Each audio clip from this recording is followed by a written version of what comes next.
To doctor மைட்லிஸ் music therapy channel.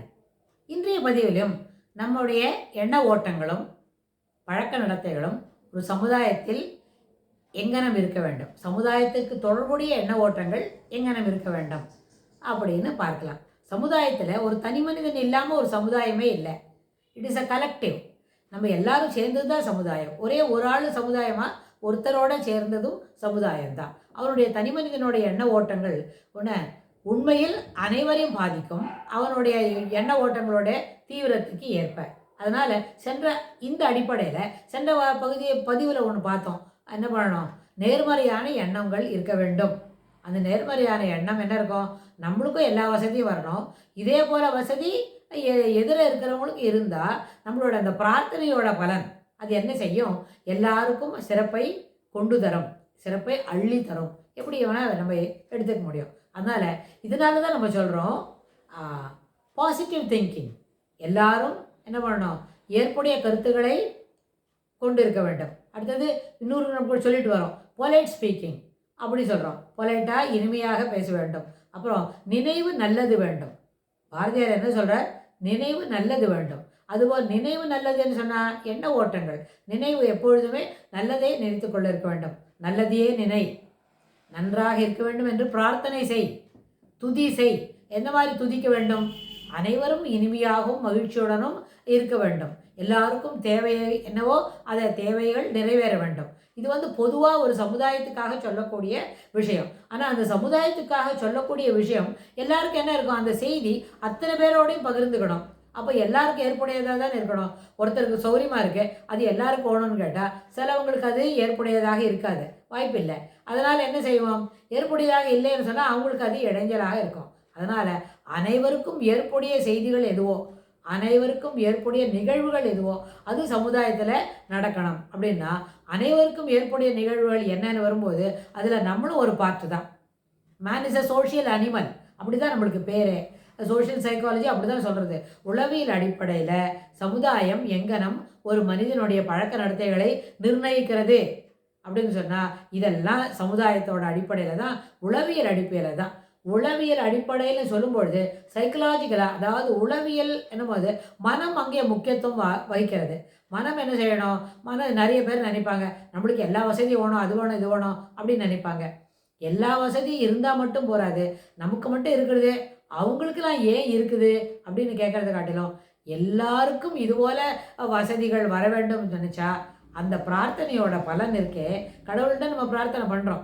தினமும் காலையில் எழுந்து இதெல்லாம் குளிச்சுட்டு சாமி கும்பிட்டுட்டு தானே ஸ்கூல் போகிறோம், சாமி கும்பிட்டுட்டு தானே அலுவலகம் போகிறோம் அப்படின்னு சொன்னால் அந்த சாமி கும்பிடுறதுக்கு முன்னாடி, சாமி கும்பிடும் பொழுது இது மாதிரி எல்லாரும் நல்லா இருக்கணும், எல்லாரும் வகுப்பறையில் இருக்கிற எல்லாரும் நல்லா படிக்கணும், எல்லாருக்கும் எல்லா பாடங்களும் பரீட்சை எழுதும்போது படித்த கேள்விக்கு பதிலாக நினைவில் வரணும் அப்படின்னு சுவாமிகிட்ட பிரார்த்தனை பண்ணுறோன்னு வைங்க.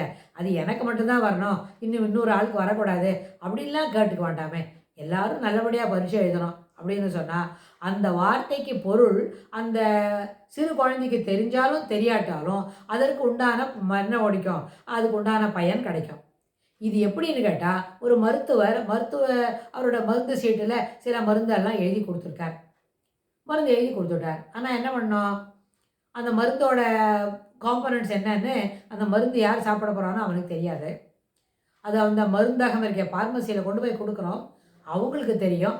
அது எத்தனை போகணுன்னா ஒரு அட்டை, ஒரு 10 மாத்திரை இருக்கிற ஒரு ஷீட்டு கொடுன்னா கொடுப்பேன், வாங்கிட்டு வந்துட்டோம். அந்த காம்பனன்ட்ஸ் நம்மளுக்கு தெரியாட்டா கூட அந்த மருந்து மாத்திரையோ அது என்ன சிறப்போ வாட் எவர் இட் இஸ், அதனோட காம்பனன்ட்ஸ், அது உள்ளுக்குள்ளே கலக்கப்பட்டிருக்கிற மருந்தோட ரேஷியோ, அந்த எத்தனை பர்சன்டேஜ் எது இருக்குதுன்னு நமக்கு தெரியாட்டா கூட அந்த மருந்தை மருத்துவர் எழுதி கொடுத்தார், நம்ம போய் வாங்கிட்டு வந்தோம். இப்போ நம்ம அம்மாவுக்கு கொடுத்துட்டோம், சாப்பிட்டுட்டோம். இல்லை அது நம்மளோட மருந்து தான், நம்மளே நடந்து போய் வாங்கிட்டு வந்தோம், சாப்பிட்டுட்டோம். அப்படின்னா காம்போனன்ட்ஸ் தெரியாட்டா கூட அந்த மருந்து தான் செய்கிற வேலையை செய்யுமா செய்யாதா?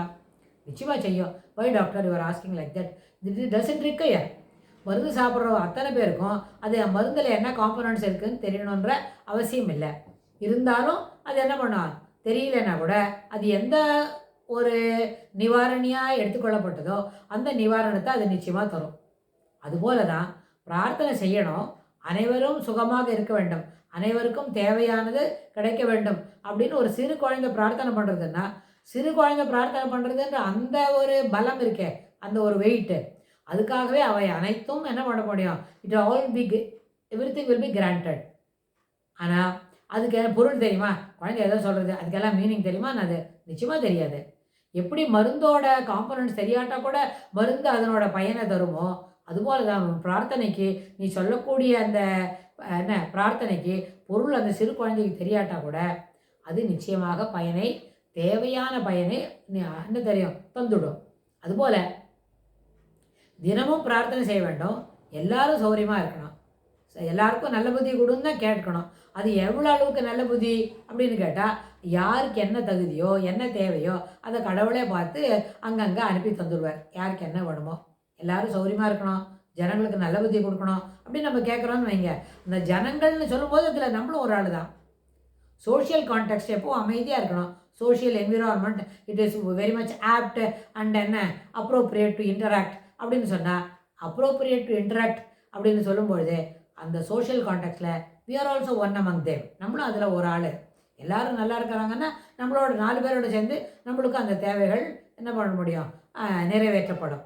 அதனால் அனைவரும் மகிழ்ச்சியுடனும் இனிமையாகவும் மகிழ்ச்சியுடன் இருக்க வேண்டும், இனிமையாக பழக வேண்டும். ஸ்பீக் பொலைட், திங்க் பாசிட்டிவ், அதாவது நினைவு நல்லது வேண்டும். அதனால் பாரதியார் சொல்கிற நினைவு நல்லது வேண்டும் என்பது அது அத்தனை 2030 வந்துட்டோம், 100 வருஷம் தாண்டிடுது.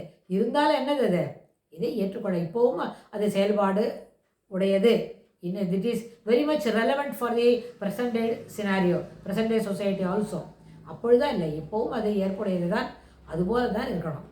எப்பொழுதும் எல்லாருக்கும் தேவைகளை பூர்த்தி செய்ய வேண்டும், தேவைகளை நிறைவேற்றி தர வேண்டும் இறைவா அப்படின்னு நம்ம கேட்குறோன்னு வைங்க. அது அத்தனை பேருக்கும் ஏற்புடையதாக அமையும்னு சொல்லி இந்த பதிவை நம்ம நிறைவு செய்கிறோம். இதுக்கு தொடர்புடைய செய்திகளை வரப்போகிற பகுதிகளில் பார்க்கலாம்.